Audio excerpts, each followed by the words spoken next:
Hello and welcome. As promised, I am doing a little tutorial or demonstration on how I turned a hi-hat loop into a hand percussion sound. So let's just jump right into it. We've got this original sound here. So that's the original sample, just a sequence of hi-hats, or of one hi-hat being played. And then, well, there's a few different end results, but let's just play this one.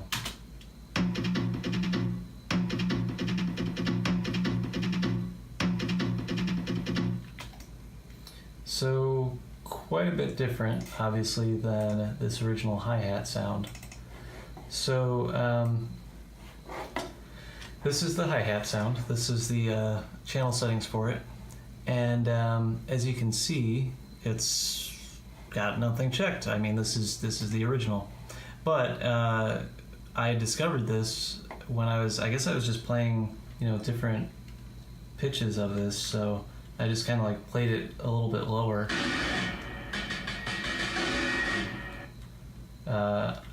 And I don't quite know how I kind of heard what it was I heard in it that like wound up becoming that sound that you heard a moment ago. But I heard something, and so the next thing I did was I stretched it and I repitched it. So this is an example of one of the ones that I stretched and repitched. So this one's it's pitched down by 2 octaves, and it's stretched. So this is it in the original pitch, but stretched. So stretched, but condensed, I guess you could say, using the stretching algorithm though. And then this is what it sounds like with the way it's repitched. So it just kind of sounds like this little scrapey sound. And so I had a left side and a right side that I used for that.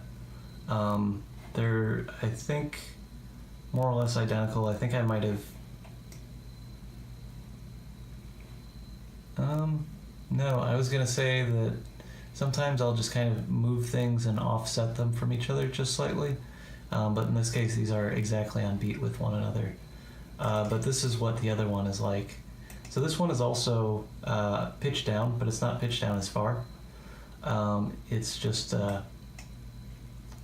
didn't that play?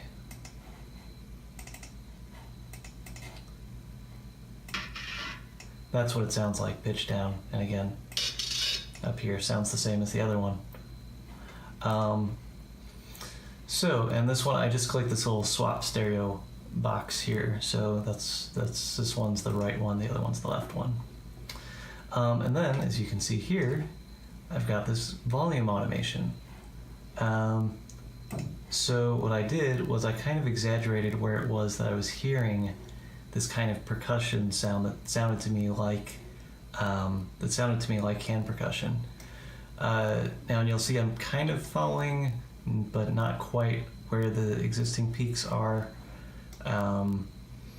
So it's not exactly the same as that, but I'm going to play it once without the volume automation, the 2 together. So that's the 2 of those together, and then this is with the volume automation. So very much an exaggerated version of that, I guess I'd say, like an enhanced version. So it kind of emphasizes what needs to be emphasized, and there were some effects that I put on there.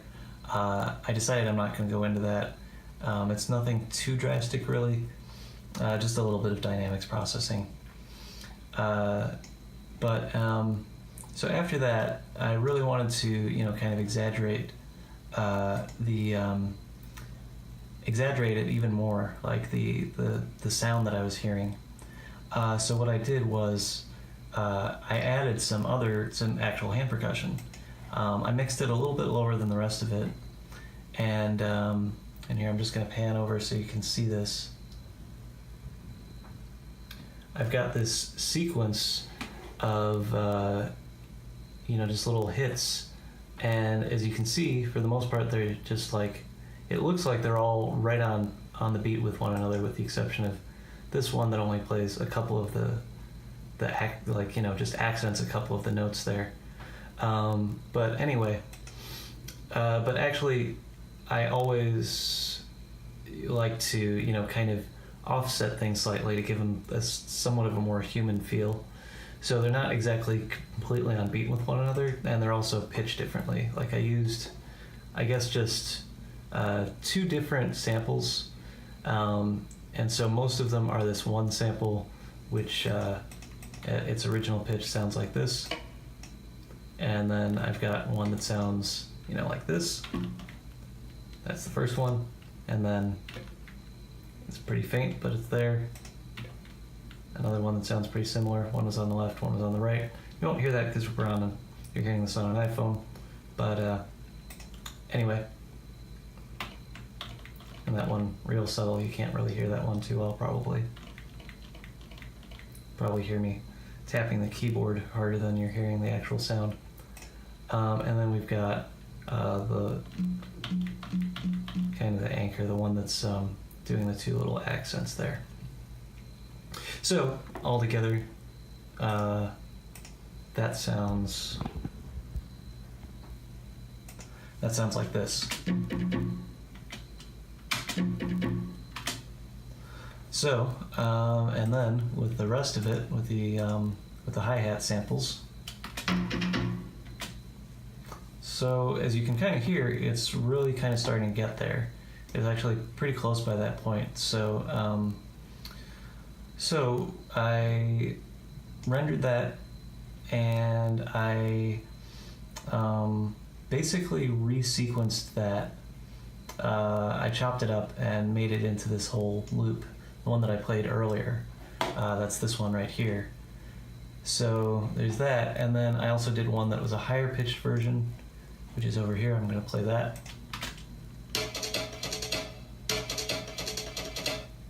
So that's a higher pitched version. And then I had a slower version that was at the original pitch that I used.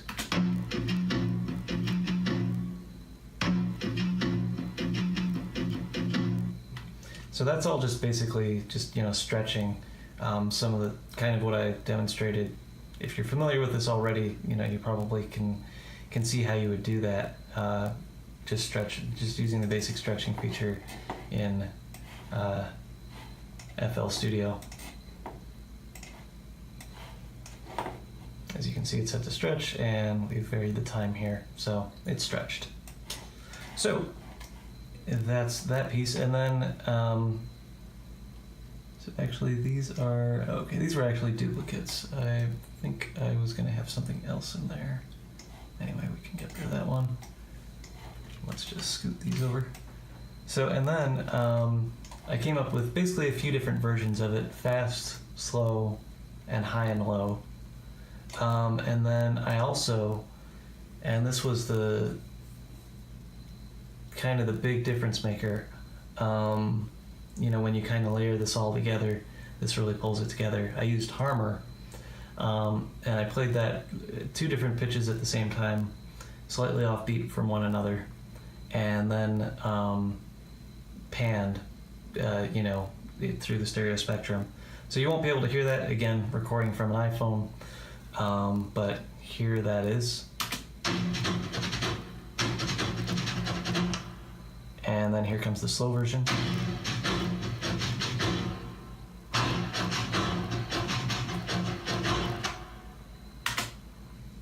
So that's kind of the basic idea. It really was just a matter of kind of hearing something in that hi-hat sample that I didn't really expect to hear. I just heard it, and I went with it. I mean, I was planning to use a hi-hat sample, I believe, as a hi-hat sample, but then that happened, and I was like, okay, I can work with this. So I hope you enjoyed this. There are likely to be more of these in the future, especially if you guys like this. I've got lots more techniques to show, and I'm really excited to show them. You may be hearing this on my Facebook or on YouTube. If it's on Facebook, hit that like button, please. Leave a comment with any questions or any feedback. I'm in the early stages of doing this, so any feedback is appreciated. And if you're seeing this on YouTube, hit that like button as well, and subscribe for more of this. Have a good one, y'all.